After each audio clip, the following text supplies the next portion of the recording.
afternoon, my dungeon boss brethren. We are here today to talk a little bit about who we should level up and when we should do so.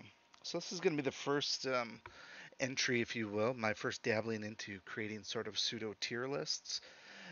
Really, this question came spawned out of comments on numerous videos as well as previous requests on older videos and something that we see in game all the time in terms of wanting lists, wanting to know where we should prioritize. As we all know, XP is very, very limited in this game. You cannot just max out everybody. You have to, um, you know, delegate some of your folks into the B League, the C League, the D League. Some folks require much more attention than others, and so the idea is where should we put all of our resources? And so, all things considered, you should be focusing mostly on PvP, if you ask me. You do not need any type of really overly leveled heroes to do the campaign. Really, all you're doing the campaign for is just to spam dungeons for your personal progress, for XP spamming, for friend spamming, stuff like that, and to ultimately unlock everybody's story through 5 stars. That is the only purpose of campaign right now. So we're focusing on PvP focus, which means that we need to break this thing down in terms of giving us the best people that are going to get us through Open League, Gold League, and ultimately Silver League. So I have it broken down into several different tiers. Now I want you to be aware that the tier list that I'm doing here is not a tier list of these folks are better than any other folks here. So there are instances, for example, if you find yourself trolling around in the Silver League more than you do Open League, that doesn't mean that the people that I have on this list down in the D tier are any less valuable than anybody in the S tier. This is speaking strictly from me in terms of who I think you should level up first and why that is. And then we can take things from there. But again, just because they are in a lower tier does not make them a worse hero. There are some very, very, very good heroes that just fall into a different tier strictly out of priority and not out of utility and usage. Um, so with that said, the first list that we're going to look at, or the first grouping that we're going to look at, is the S tier. And S tier is obviously should be the same for everybody. No matter what you do, keep these four heroes 100% leveled up, met to your player level. There should be no excuse for you to never ever have your light team leveled up, even if they are not fully ascended. Unlock them all as fast as you can. Keep them at level. So Rayla, Jin, Echo, and Zen. We've done many, many features on them. They will single-handedly get you through the tower. Those four alone can get you through the vast majority of open PvP and all the way basically up to Legend, for example. These four individuals are, bar none, probably the four most important ones that you should have in the entire game. There's never any reason for these to be less than maxed out. So, anytime you can put resources towards these guys, definitely do it. Anytime there's events that give their tokens, do it. That light team is super critical for your own progression and being able to ultimately get those tokens from PvP. Moving into the A tier. So the A tier is mostly going to be my B team, my backup team for open PvP. But the nice thing about this is three of these folks also cater heavily towards Gold League PvP. So there's a little bit of gold and open overlap. We have Lily, Miko, Koros, and Agnon.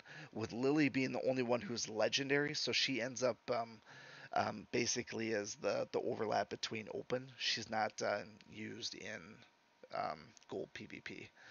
These three individuals make up essentially um, a good chunk of the gold PvP as well. So Miko, Koros, and Agnon, all over Gold League PvP. They work very, very well as attackers, and they work very well as defenders as well.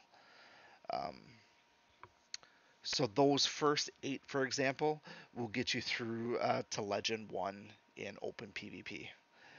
The bottom three in this seven will get you a good start in gold PvP.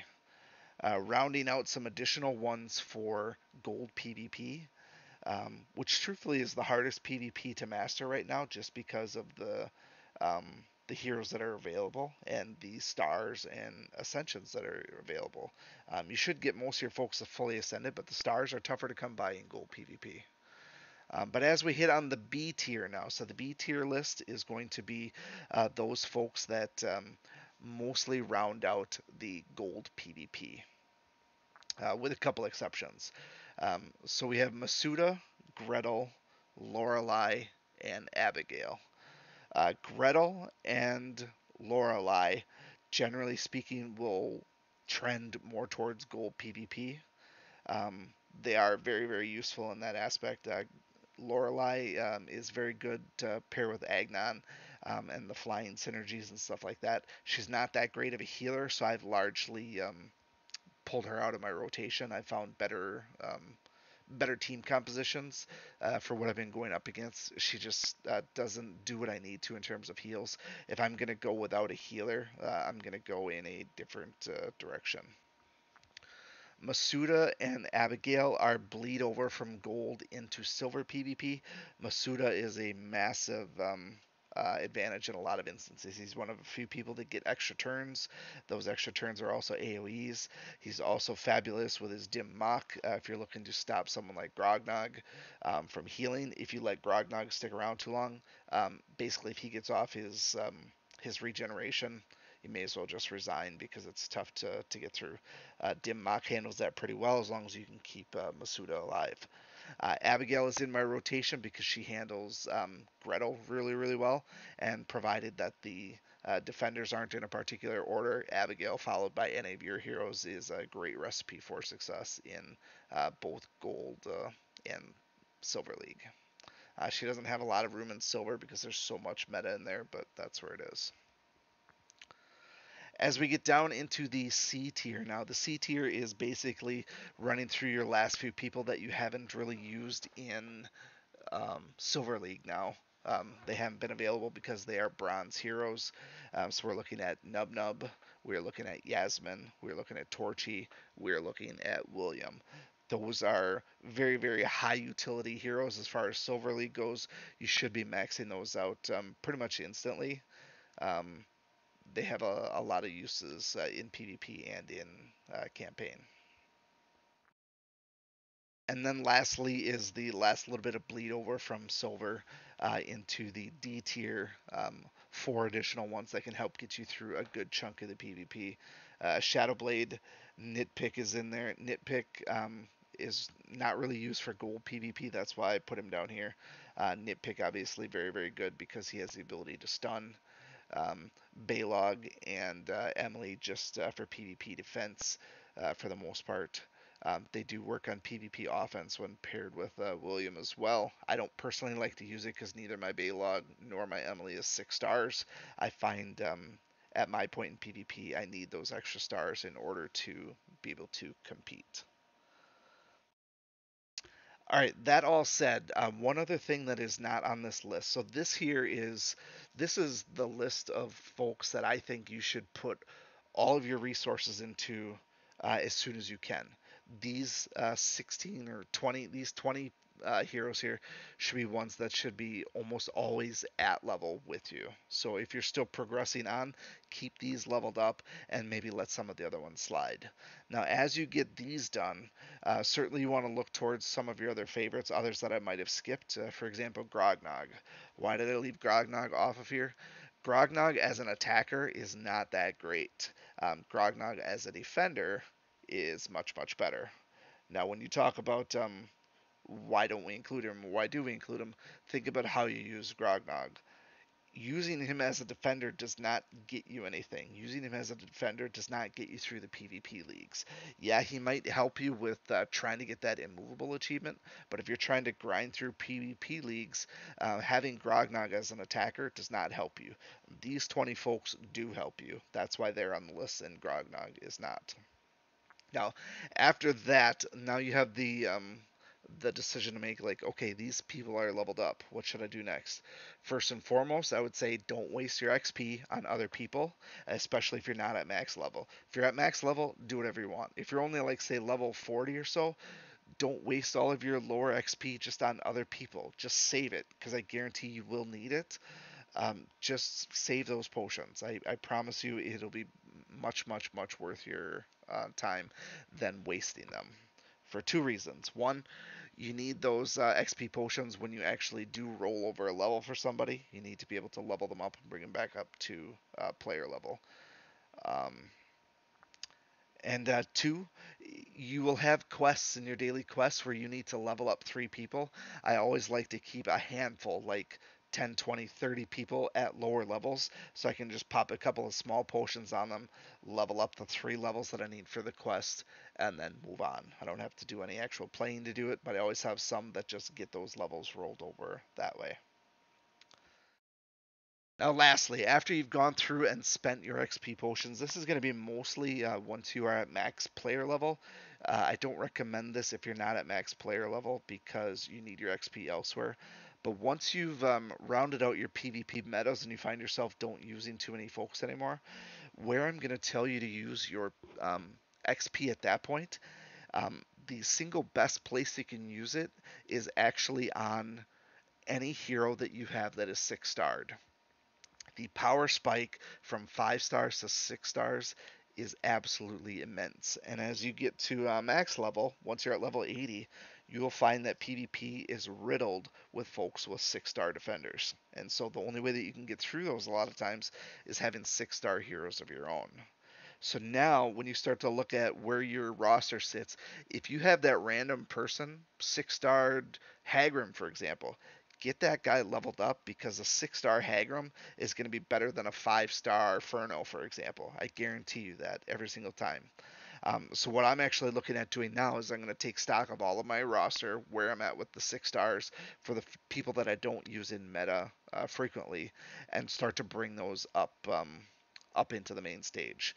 The reason that this came about is mostly because of gold PvP. Gold PvP has been having an overabundance of water heroes, and so now we need green nature heroes to take them out. The number one nature hero that I'd want is Nub Nub. Nub Nub is bronze. He can't participate in gold PvP. We'd love to have Lily. Lily is legendary. She can't participate. Gretel is great. She dies easily. So we'd want something a little bit, beefier, if you will. Would love to use Jabber or Bolvis. All these great nature heroes are kind of stuck in this spot, like you can't use them in gold. So who are you going to use to take out heroes like Agnon? Not Agnon, sorry, Grognog and Gortusk, for example. These water heroes that have a lot of health and a lot of defense, you need high-powered nature heroes to do so. So I'm looking at this and be like, okay, I'm thinking Hagrim for nerve damage. I'm going to put him in there. He's also a gold hero, so he should be natively better than a number of folks. Also, believe it or not, I will do a video on this at some point.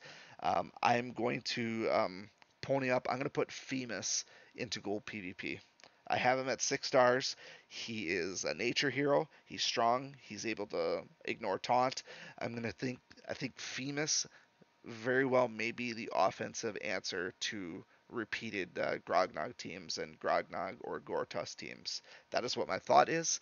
I just haven't gotten there because I ran out of XP potions filling out a couple of other people that I moved up from the amateur ranks into the pros onto my gold team. That'll be a video for another day as well, probably for Thursday.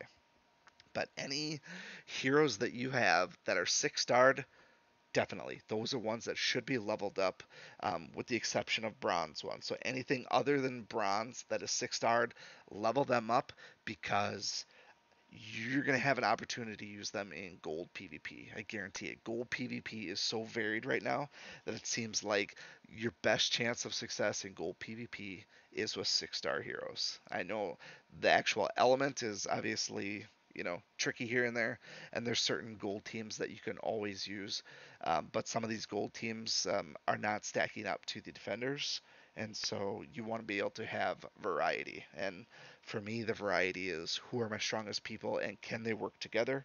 Can they take out the most common instances? And so Thursday will be a gold PvP day. We'll show what I've been doing, who I've been cycling through the roster, how I've been getting through it. Like I said, gold PvP is probably the trickiest right now because it doesn't have the same strong meta that light team does for open league, as well as the um, torchy and nitpick combos in silver. So there isn't really that silver bullet because a lot of people use a lot of different folks in gold PvP that it's harder to have one team that's a catch-all. Anyways, that is my first miniature tier list, if you will.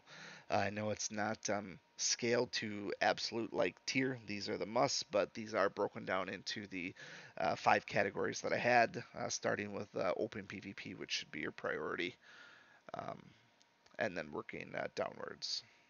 So, if you have any questions, comments, concerns, feel free to let me know.